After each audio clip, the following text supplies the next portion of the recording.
नमस्कार दोस्तों, आप जानते ही हैं एचसीएस एग्ज़ाम का पैटर्न चेंज हो चुका है और ये मेजर चेंज मेंस के एग्ज़ाम में देखने को मिलेगा, जिसके अंदर हमें दो नए सब्जेक्ट देखने को मिलेंगे।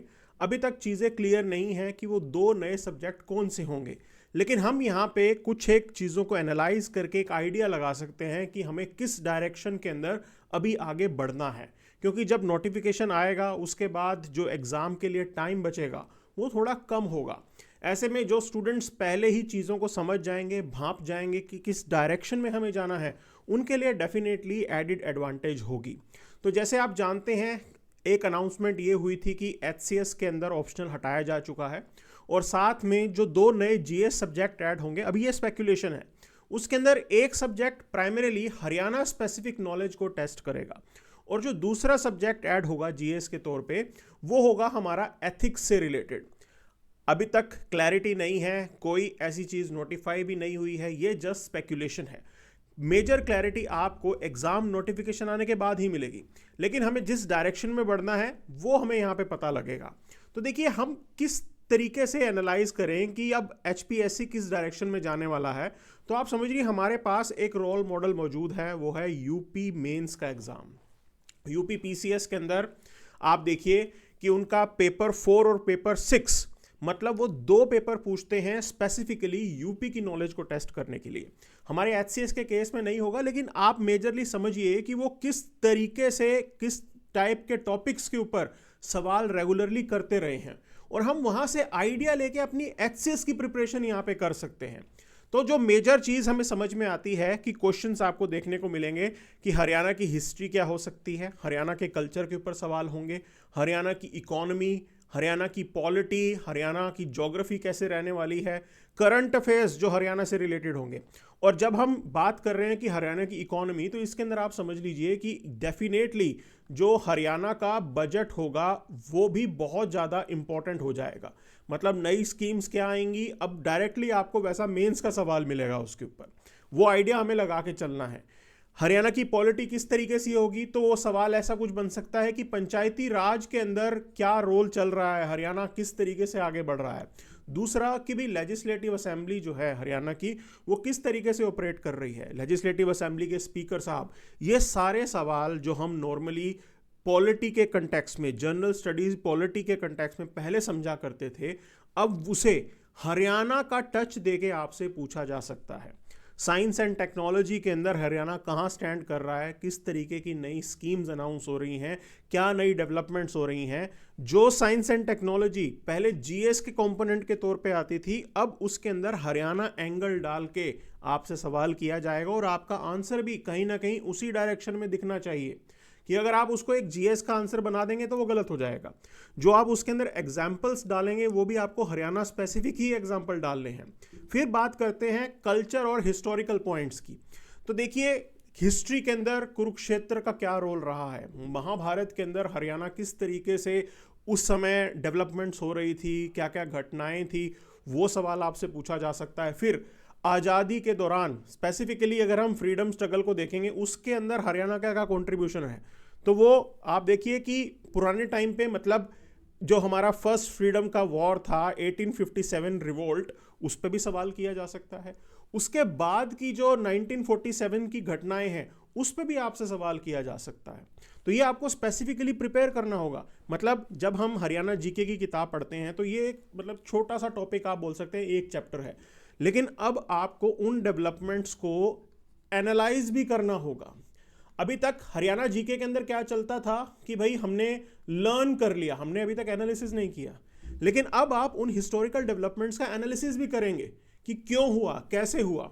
और इसके लिए मैं आपको एक बात बताना चाहता हूं कि भाई आप इसके लिए यूपीएससी की जो उनके हिस्ट्री के सवाल पूछे गए हैं, स्पेसिफिकली मॉडर्न हिस्ट्री के, वो आप रेफर कर सकते हैं, क्योंकि उसके अंदर ज़्यादा बड़ा चेंज नहीं आया होगा और हम वहाँ से जो है आइडिया ले सकते हैं कि किस तरीके से हमें जो है इस सब्जेक्ट को प्रिपेयर करना है, कैसे चीज़ों को देखना है, एनालाइज करना है। फिर आप देखिए कि भी कैसे आपके यहाँ पे हेल्थ सेक्टर के ऊपर काम किया जा रहा है। एजुकेशन, हेल्थ, सोशल डेवलपमेंट, ये ऐसे एरियाज होते हैं जहाँ से चांसेस ज़्यादा रहते हैं सवाल पूछे जाने के। अब हरियाणा के कंटेक्स्ट में हम इसको अलग से प्रिपेयर करेंगे। Consolidated fund, contingency fund of Haryana, मतलब ये तो एक तरीके का स्पेसिफिक टॉपिक हो गया और चांसेस काफ़ी ज़्यादा होते हैं कि इन एरियाज से क्वेश्चन पूछे जाएं। ये एक मेजर थीम है कि पॉलिटी के अंदर हम इन एरियाज को टच करेंगे। वैसी ही एक थीम आप जानते हैं पंचायती राज भी हो जाती है। Punjab and Haryana high court, मतलब जुडिशरी के अंदर अब जो सवाल बनेगा वो हाई कोर्ट से रिलेटेड पूछा जा सकता है। आप देखिए डिस्ट्रिक्ट कोर्ट पे सवाल किया जा सकता है, सेशन कोर्ट की फंक्शनिंग पे सवाल किया जा सकता है कि क्या प्रॉब्लम्स जो हैं वो आती हैं, हमारा जो लीगल सिस्टम है किन एरियाज़ में हमें इम्प्रूवमेंट की ज़रूरत है, वो सारी बात यहाँ पे पूछी जा सकती है।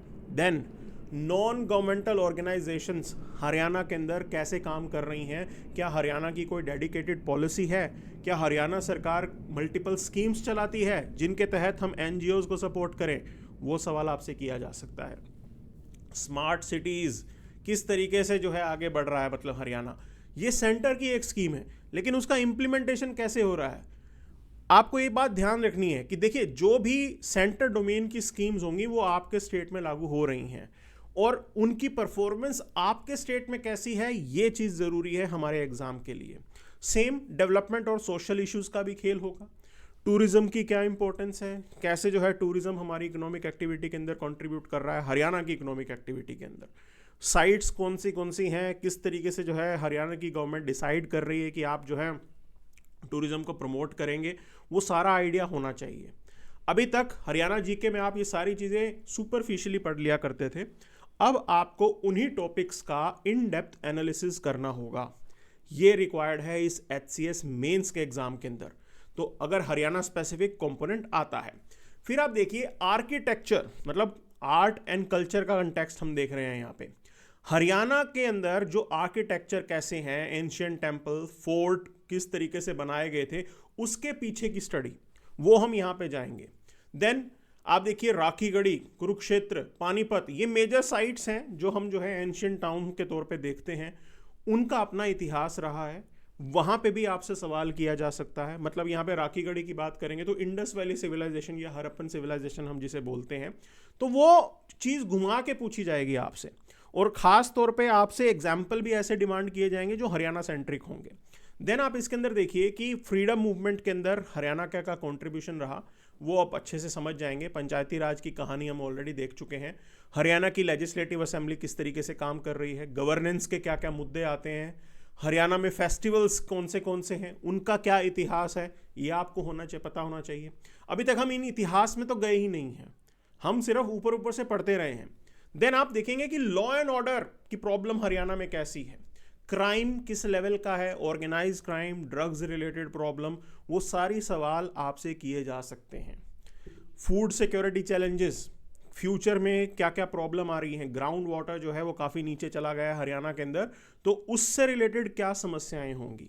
वाटर स्कैरसिटी, मतलब जहाँ जहाँ पे भी अर्बनाइजेशन इंक्रीज होगी वहाँ पे जो है वाटर स्कैरसिटी की प्रॉब्लम आएगी, लेकिन ये प्रॉब्लम हरियाणा के कंटेक्स्ट में कैसी होगी कि आपको आइडिया देना है कि किस डिस्ट्रिक्ट के अंदर कितने बड़े लेवल की प्रॉब्लम चल रही है और उसके कॉजेज क्या हैं, रिस्पॉन्सिबल कौन से कॉजेज हैं, वो आइडिया आप यहाँ पे अपने मेंस के आंसर में फ्लरिश करेंगे based on the requirement of the question. Clear. और एजुकेशन के अंदर सरकार की कौन सी स्कीम्स चल रही हैं, क्या इश्यूज हैं। अब देखिए जो भी चीज़ आप समझेंगे ना, आपको उसके मुद्दों को समझना बहुत ज़रूरी होगा। मतलब हरियाणा जीके की आप जो है एक बुक उठा के देख सकते हैं, उसके अंदर जो टॉपिक लिस्टेड है, आप उन्हीं टॉपिक्स के अराउंड उनसे रिलेटेड जो इश्यूज हैं, जो मुद्दे हैं हरियाणा के अंदर जो चल रहे हैं, वो आपके काम की चीज़ है। और आप इंटरनेट का भी इसमें यूज़ कर सकते हैं। डेफिनेटली आपको गूगल सर्च करना है और आपको आइडिया लग जाएगा, तो कंटेंट वहाँ पे मिल जाएगा। हम भी कोशिश करेंगे कि हम वैसा ही कंटेंट रेगुलरली जो है आपके साथ शेयर करते रहें। उसके लिए आपको इस चैनल को सब्सक्राइब करना होगा। अब इकोनॉमिक डेवलपमेंट देखेंगे, हरियाणा के अंदर जो MSME की स्कीम्स हैं वो कैसी चल रही हैं, रीजनल इक्विटी के लेके क्या कुछ किया जा रहा है, इंफ्रास्ट्रक्चर कैसे डेवलप हो रहा है, एनवायरनमेंट एंड नेचुरल रिसोर्सेज, ये एक इंपॉर्टेंट एरिया होता है जहाँ से क्वेश्चन पूछे जाने की प्रोबेबिलिटी ज़्यादा है, क्योंकि आप देखिए आसपास पोल्यूशन और हमने वाइल्ड लाइफ को बहुत नुकसान पहुँचाया है, अरावलीज जो हैं वो अक्सर न्यूज़ में रहते हैं हरियाणा के कंटेक्स में, तो ये सवाल पूछा जा सकता है आपसे। तो आपको आइडिया होना चाहिए कि रामसार साइट्स कौन सी हैं हरियाणा में, नेचुरल वेजिटेशन किस टाइप की है, क्योंकि सवाल उससे पूछा जाएगा। या तो ब्रॉड बेस्ड पूछा जाएगा, तो एक सिंगल टॉपिक मतलब रामसार साइट पे पूछा जा सकता है, नेचुरल वेजिटेशन पे पूछा जा सकता है, मेंस का question. Then agriculture and horticulture, मतलब एग्रीकल्चर पे तो सवाल पूछा जाना बनता ही है। हरियाणा जो है वो कृषि प्रधान क्षेत्र है, मतलब एग्रेरियन स्टेट है, तो इसमें तो डेफिनेटली क्वेश्चन पूछा ही जाएगा। प्रॉब्लम्स क्या आ रही हैं, क्या और मुद्दे हैं, वो सब आपसे पूछे जाएंगे। साइंस एंड टेक्नोलॉजी को लेके हरियाणा सेंट्रिक सवाल, इनोवेशन को लेके हम क्या कर रहे हैं, हरियाणा को अगर हम $1 ट्रिलियन इकोनॉमी बनाना चाहते हैं तो क्या कुछ करने की ज़रूरत है, क्या क्या प्रॉब्लम्स आ रही हैं। तो आपसे ये एक्सपेक्टेड होगा कि अब आप जो है चीज़ों को थोड़े अलग तरीके से देखें। आपसे ये एक्सपेक्टेड होगा कि अब आप टॉपिक्स का कंस्ट्रक्टिव एनालिसिस कर रहे हैं, जिसके अंदर आपको हर मुद्दे को लेके प्रोज एंड कॉन्स की जानकारी है। ये है रिक्वायरमेंट इस मेंस के एग्जाम की। अब कहानी आगे बढ़ती है, तो देखिए गवर्नेंस को लेके क्या पॉइंट्स हैं वो हमें आइडिया होना चाहिए डेफिनेटली। गवर्नेंस के मुद्दे, जो हमारे बजट के अंदर क्या क्या स्कीम्स अनाउंस हो रही हैं वेलफेयर की, उसका आइडिया हमें लगा के चलना है। आप देखिए नए जो इको जोन्स हैं, Shivalik, semi arid plains, Yamuna जो घग्गर बेल्ट है, इन सभी एरियाज के ऊपर एरिया स्पेसिफिक सवाल आपसे किया जा सकता है। तो वो आपको प्रिपेयर करना होगा कि शिवालिक्स की प्रॉब्लम्स क्या क्या आ रही हैं, वहाँ पे किस लेवल की समस्या चल रही है।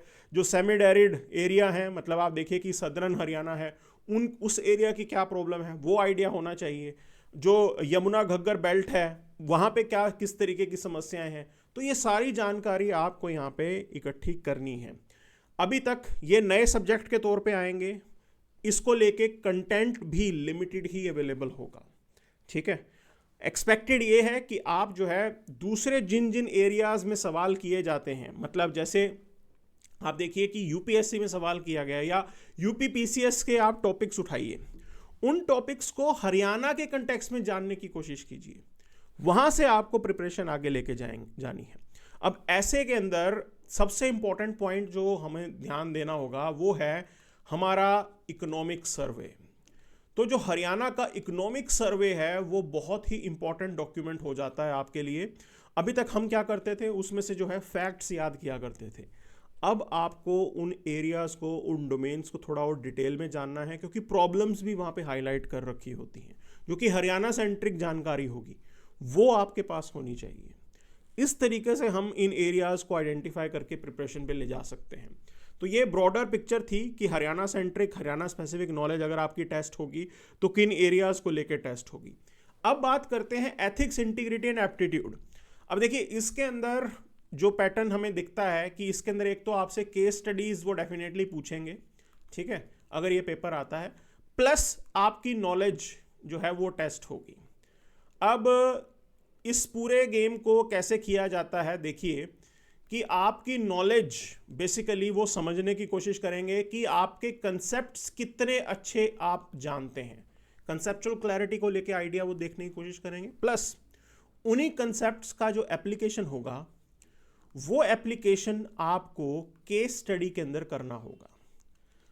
तो यूपीएससी की जो जीएस पेपर 4 है वो आपके लिए एक रेफरेंस पॉइंट है, आप उसको रेफर कर सकते हैं, या इवन जो यूपीपीसीएस है उनका जो पेपर 4 होता है वो भी एथिक्स के ऊपर होता है, तो दोनों ही आपके लिए वो रेफरेंस पॉइंट है। अब उसके अंदर आप जो एग्जाम्पल्स देंगे इस पेपर के अंदर, जो सबसे इंपॉर्टेंट रोल होता है वो होता है कि भाई हम अपने आंसर को थोड़ा डिस्टिंक्ट कैसे बनाएं। वो जो डिस्टिंक्शन वाला पॉइंट है वो कहीं ना कहीं हमारे जो एग्जाम्पल्स हैं उनसे आता है। आप किसी भी टॉपिक के बारे में बात करेंगे उसके अंदर आपको एग्जाम्पल देने होंगे, आप केस स्टडी सॉल्व करने के लिए जाएंगे उसके अंदर आपको एग्जाम्पल देने होंगे, तो वो एग्जाम्पल आप हरियाणा सेंट्रिक अगर आप देंगे तो वो आपके आंसर की क्वालिटी को और एनहांस करेगा। मतलब एथिक्स मोरालिटी की बात अगर आ गई, सवाल अगर आ गया, तो उसके अंदर हरियाणा के किसी ऑफिसर ने तो बहुत अच्छा काम किया होगा ना। तो जो बेस्ट केस स्टडीज हैं, ठीक है, आप उसको लेके गूगल कर सकते हैं कि हरियाणा के इस ऑफिसर ने ये बहुत अच्छा काम किया, हरियाणा के इस ऑफिसर ने नया इनिशिएटिव जो है वो लिया, हरियाणा के किसी महापुरुष ने पास्ट में कोई बहुत बेहतरीन काम किया होगा, कोई सोशल वेलफेयर को लेके अच्छे से चीज़ों को वो आगे लेके चले होंगे, वो सभी आपके लिए रेफरेंस पॉइंट और एग्जाम्पल्स हैं, वो आपको अपने आंसर्स के अंदर डालने होंगे।